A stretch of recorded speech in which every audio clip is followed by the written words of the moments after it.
ఊపిరాడక చచ్చిపోయే పరిస్థితి ఎవరైనా ఎదుర్కొన్నారా?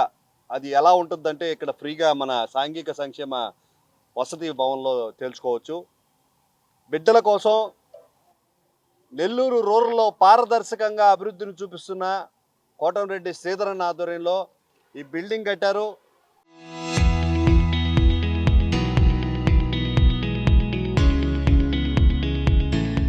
ఈ బిల్డింగ్‌లో బిడ్డలు దూరాభారాల నుంచి వచ్చే పేదలు చదువుకునేదానికి అన్ని సౌకర్యాలు ఏర్పాటు చేస్తున్నారని ప్రభుత్వం చెప్పింది.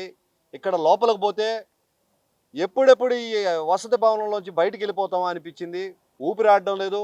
అక్కడేదో జీవాలు చనిపోయినట్టున్నాయి. Bad smell. ఊపిరాడక ఇక్కడి నుంచి ఎప్పుడు పరిగిస్తా వెళ్ళిపోతామా అనిపిస్తుంది. వాష్రూమ్ చూస్తే దాదాపుగా 6 నెలల నుంచి 7 నెలల పైన క్లీనింగ్ చేసిన పరిస్థితి అయితే అర్థం కావట్లేదు. కింద ఫ్లోరింగ్ అంతా కూడా మట్టి పేరుకుపోయింది. ఇక్కడ సాంఘిక సంక్షేమ భవన్ని పర్యవేక్షించాల్సిన డీడీ గారు అధికారులు ఏం చేస్తున్నారు అని చెప్పి నేను ఈరోజు జనసేన పార్టీ తరఫున ప్రశ్నిస్తున్నాను. మీ ఇల్లు అయితే ఇలా ఉంచుకుంటారా? ఎంతో లక్షల వ్యయంతో ప్రజాధనంతో ఏర్పాటు చేసిన పేదల బిడ్డలకి చదువుకోవడానికి వచ్చిన వసతి భవన్ని ఇంత నిర్వీర్యం చేస్తారా? ఇక్కడికి వచ్చిన ఒక పేరెంటు నేను నా బిడ్డని నెల్లూరులో చదివించుకోవాలి, ఉచిత హాస్టల్కి వెళ్తే అక్కడ బ్యాడ్ స్మెల్ వస్తుంది, ఇంట్లో ఉంటే కనీసం బతికైనా ఉంటారు, ఇక్కడ అనారోగ్యం పాలై చచ్చిపోయే పరిస్థితి ఉంది, నేను బిడ్డను చదివించుకోలేను, డబ్బులు పెట్టుకోలేను అని చెప్పినప్పుడు ఎంతో హృదయ విదారకంగా అనిపించి ఇక్కడికి విచ్చేయడం జరిగింది. ఫ్లోరింగ్ అయితే 6 నెలల పైన ఉంటుంది క్లీన్ చేసి. వాష్రూమ్లో అయితే ఇంకా మనం చెప్పక్కర్లేదు, దారుణాతి దారుణంగా ఉన్నాయి. క్లీనింగ్ లేదు, చిమ్మడం లేదు. అసలు ఇక్కడ స్టాఫే లేరు. ఒకే ఒక హన్నర్ ఏమో ఉంది. ఆ ఒక్కరు ఎంత పని చేయగలరు అనేది మనకి అర్థమవుతా ఉంది. దాదాపుగా 40-50 మందికి గత సంవత్సరంలో ఇక్కడ వసతి భవనంలో సౌకర్యం కల్పించినట్టుంది.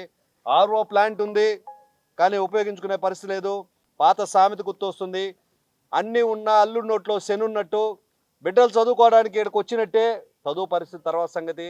ప్రాణాలు గుప్పెట్లో పెట్టుకుని బిడ్డల ప్రాణాలు ఎక్కడ పోతాయని పేరెంట్స్ ఇక్కడి నుంచి భయపడి పారిపోయే పరిస్థితి అయితే ఉంది.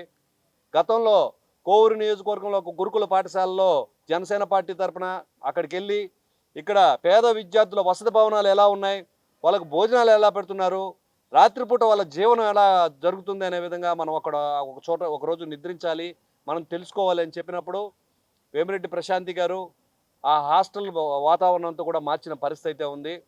నేను జనసేన పార్టీ తరఫున మా ప్రియతమ నాయకులు కోటంరెడ్డి శ్రీధర్ గారిని వినమ్రంగా ఒక వినతి పత్రం ఇస్తున్నాను.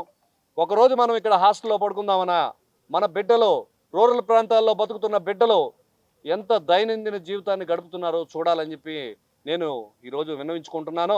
మీతో పాటు మేమందరూ కూడా ఇక్కడే ఉంటాం. ఇక్కడికి వచ్చిన బిడ్డలు ఏం తింటున్నారు, ఎలా పడుకుంటున్నారు, ఎటువంటి వాసన భరిస్తున్నారు, స్నానాదులకి ఎంత దరిద్రాన్ని అనుభవిస్తున్నారు అనేది తెలుసుకోవాల్సిన పరిస్థితి అయితే ఉంది. ఫుడ్ మెనూ కూడా బాగలేదన్నారు. కూరలో ముష్టి వాళ్ళకి వేస్తున్నట్టు వేసే పరిస్థితి అయితే ఉంది. ఇటువంటి భవనంలో అధికారులు ఎవరైతే ఉన్నారో కలెక్టర్ గారికి కూడా నేను ఈరోజు విన్నవించుకుంటున్నాను, ఇక్కడికి వచ్చి మీరు ఒక పూట ఉండగలరా? ఎంతో ప్రేమగా పెంచుకున్న బిడ్డల్ని ఇక్కడ వదలగలరా అని చెప్పి నేను జనసేన పార్టీ తరఫున ప్రశ్నిస్తున్నాను. ఆర్ఓ ప్లాంట్ ఉంది, పని చేయదు, పని వాళ్ళు ఉన్నారు, పనికి రారు, ఒకే ఒక వార్డుని పెట్టున్నారు. ఎలా ఉంది చూసుకుంటాం. రేపు బిడ్డల్ని ఇక్కడ కాలేజీలో చేర్పిస్తే వాళ్ళు ఉండబోయే భవనం ఎక్కడుంటుందని చూడడానికి వస్తే ఇక్కడ దారుణమైన పరిస్థితి అయితే ఉంది. ఒక నరక కూపంలాగా నాకు అనిపించింది. ఎక్కువసేపు మేము లోపల ఉండలేకపోయాం. గవర్నమెంట్ అధికారంలోకి రాగానే జీవో నంబర్ 295 దీనిలో ఏముందయా అంటే కూటమి ప్రభుత్వం వసతి గృహాలు రూపురేఖలు మార్చడానికి గత ప్రభుత్వాలు బకాయిలు పెట్టిన 110 కోట్ల రూపాయల డైట్ బిల్లును క్లియర్ చేయడమే కాకుండా తాగునీటి కోసం ఆర్ఓ ప్లాంట్ అయితే అక్కడ ఉంది, కానీ శిథిలావస్థకు చేరుకున్న పరిస్థితి అయితే ఉంది, బూజు పట్టిన పరిస్థితి అయితే ఉంది. కాస్మెటిక్ ఛార్జీలను, డైట్ ఛార్జీలను ప్రతి నెల ఆలస్యం లేకుండా విడుదల చేస్తుంది. వసతి గృహాల మరమ్మతులు, దోమతెరలు, ఇన్వర్టర్ల ఏర్పాటుకు 100 కోట్ల రూపాయలు పైగా ఖర్చు చేసింది.